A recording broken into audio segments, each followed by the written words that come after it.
Hi everyone, back with me again in this channel. On today's video, I'm gonna show you how you can delete design on Canva.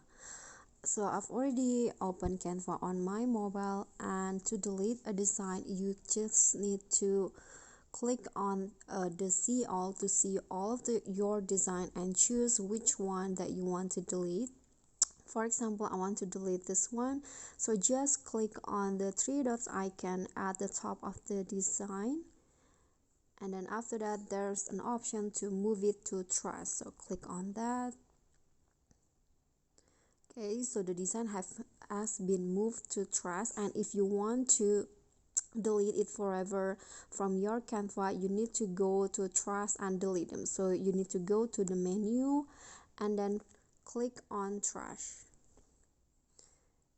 Okay, so here is the design that I recently deleted, so you can just click on the three dots icon again and then click on delete permanently, and after that the design will be deleted from your Canva forever.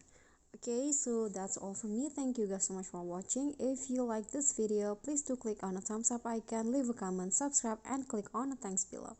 See you at the following tutorial. Bye.